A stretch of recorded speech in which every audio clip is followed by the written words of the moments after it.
Hi, வணக்கம். எல்லாரும் எப்படி இருக்கீங்க? இது ஹேமாஸ் கோலம் வித் ஸ்டோரி. எல்லாரும் எப்பொழுதும் சந்தோஷமா இருக்கணும்னு வேண்டிக்கிறேன். இன்னைக்கு நம்ம ஒரு அழகான கோலத்தை பார்த்துக்கிட்டே நல்ல ஸ்டோரியை கேட்கலாம். வாங்க வீடியோக்குள்ள போகலாம். ஒற்றுமையே பலம். 6ஆம் வகுப்பு.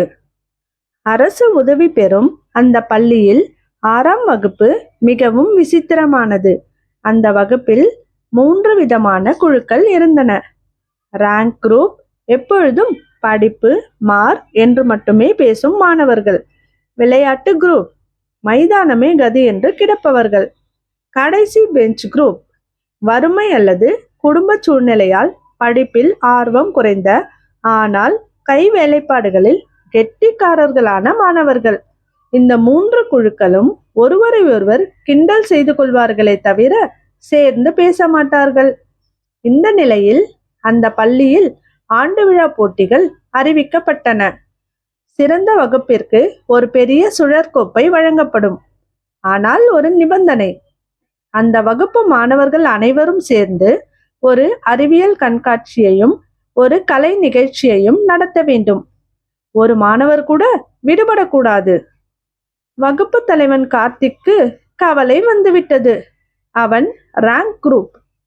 விளையாட்டு பசங்களுக்கு படிக்க தெரியாது, கடைசி பெஞ்ச் பசங்களுக்கு ஒழுக்கம் தெரியாது, நாங்க மட்டும் எப்படி ஜெயிக்கிறது என்று புலம்பினான். கண்காட்சிக்கு முதல் நாள் கார்த்திக் தயாரித்து வைத்திருந்த மின்சார கார் மாதிரி எதிர்பாராத விதமாக உடைந்து விட்டது. கார்த்திக் அழத் தொடங்கினான். அப்போது அங்கே வந்தான் செல்வம். அவன் கடைசி பெஞ்ச் மாணவன். தந்தை ஒரு மெக்கானிக். செல்வம் சொன்னான், கவலைப்படாதே கார்த்திக், இதை நான் சரி பண்ணிடுவேன். அவன் கையில் இருந்த சின்ன சின்ன கருவிகளை வைத்து 5 நிமிடத்தில் அந்த காரை ஓட வைத்தான். கார்த்திக் ஆச்சரியப்பட்டான். உனக்கு இவ்வளவு விஷயம் தெரியுமா? செல்வம் சிரித்து கொண்டே சொன்னான், எனக்கு இங்கிலீஷில் எழுத தெரியாது கார்த்திக், ஆனால் மிஷின் கூட பேச தெரியும். அன்று மாலை ஒரு ரகசிய கூட்டம் நடந்தது. கார்த்திக் எல்லோரையும் அழைத்தான். படிப்பாளிகள் தகவல்களை சேகரித்து தொகுத்தனர். விளையாட்டு வீரர்கள் கனமான பொருட்களை சுமந்து மேடையை அமைத்தனர். கலைஞர்கள் கடைசி பெஞ்ச் உடைந்த பொருட்களை வைத்து அழகான அலங்காரங்களை செய்தனர். யாரையும் நீ படிக்காதவன் என்றோ நீ விளையாட்டு பையன் என்றோ யாரும் ஒதுக்கவில்லை. போட்டி அன்று 6ஆம் வகுப்பின் அரங்கு களை கட்டியது. மற்ற வகுப்புகள் தனித்தனியாக செய்திருந்தனர்.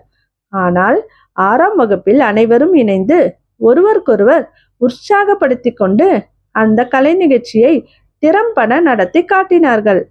அறிவியல் கண்காட்சியும் அனைவரின் ஒத்துழைப்பால் நன்றாக காட்சிப்படுத்தப்பட்டிருந்தது. முடிவில் அந்த பள்ளியில் தலைமை ஆசிரியர் சொன்னார், இந்த கோப்பை 6ஆம் வகுப்புக்குத்தான்.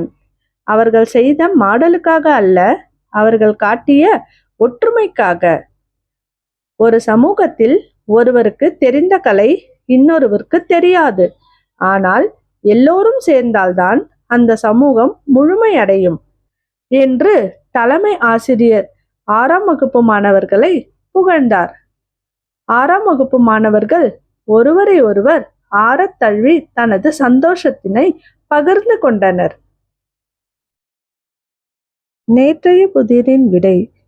நான் எப்பொழுதும் அதிகமாகிக் கொண்டே போவேன், ஆனால் குறைய மாட்டேன்.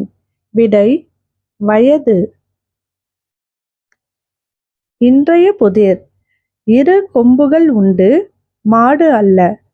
வேகமாய் ஓடும், மான் அல்ல. கால்கள் உண்டு, மனிதன் அல்ல. அது என்ன? இதுக்கு உங்களுக்கு விடை தெரிஞ்சதுன்னா கமெண்ட் பண்ணுங்க. இது மாதிரியான அழகான கோலங்கள் பார்க்கவும் நல்ல ஸ்டோரியை கேட்கவும் என்னுடைய சேனலை சப்ஸ்கிரைப் பண்ணுங்க, லைக் பண்ணுங்க, உங்களுடைய ஃப்ரெண்ட்ஸ் அண்ட் ஃபேமிலிக்கு ஷேர் பண்ணுங்க. தேங்க்யூ.